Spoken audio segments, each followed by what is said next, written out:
বিহু দলৰ সমূহ সদস্যক আমি মঞ্চৰ মুখলৈ আমন্ত্ৰণ জনাইছোঁ আৰু আমাৰ যিমানখিনি জ্যেষ্ঠ বোৱাৰী জীয়ৰী ইয়াত আছে ডেকা মন ৰাইজাই কৰিব গতিকে আমি নাচনীসকলকো আমাৰ মঞ্চৰ কাষত বিচাৰিছোঁ আচলতে বহাগৰ এই নাচনত এক বহাগত নাচি লওক আৰু গোটেই বছৰ নাচি থাকিব আহক ৰেডি আমি বিহুৰ দলটোক আমন্ত্ৰণ জনাইছোঁ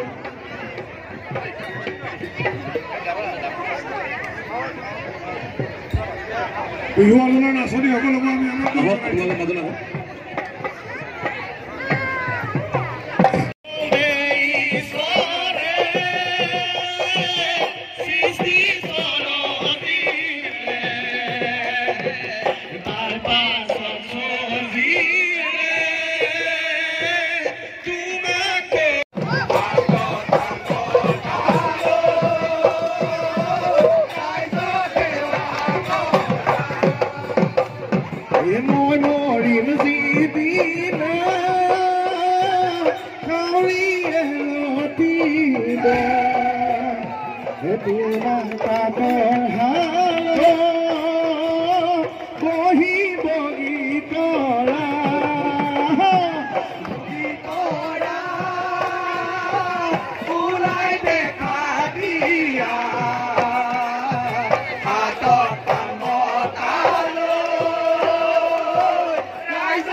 ইয়াতে দেউতাক কৰোঁতে মেলোতে অনেকখিনি দায়দোষ অপৰাধ হ'ব পাৰে সৰ্বপৰাধখিনি মৰীক্ষণ কৰি আগলৈকে গুৰু ভকতক কেনেদৰে সৰিবলৈ তেজবল শক্তি দি ধৰ্মত প্ৰতিষ্ঠিত কৰি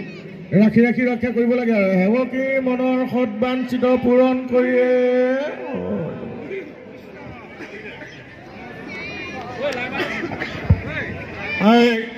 হোৱা নাই সেৱা এতিয়াও হোৱা নাই আচলতে এইখন বিহুৰ যিটো পৰম্পৰা এই পৰম্পৰা এতিয়াও বাদ পৰিব নালাগে বুলি ভাবিছোঁ ভাস্কৰ কোঁৱৰ আৰু সঞ্জীৱ হাজৰিকাই যাতে এই বছৰৰ তেখেত দুইজনৰে তেখেতসকলৰ জীৱন লগৰী যাতে পায় তাৰ বাবে আমি সমূহীয়াভাৱে ৰাইজৰ ওচৰত ৰাইজৰ হৈ আমি আশীৰ্বাদ কৰিছোঁ যেন এই বছৰ বহাগৰ পিছতেই তেখেতসকলৰ যাতে জীৱন লগৰী পায় তাৰ বাবে আমি হৰি ধ্বনিৰে তেখেত লগাভাগে সেৱা কৰিবলৈ পায় তাকে মনৰ বাঞ্ছিত পূৰণ কৰি হৰি বোলা জয় ৰাম বোলা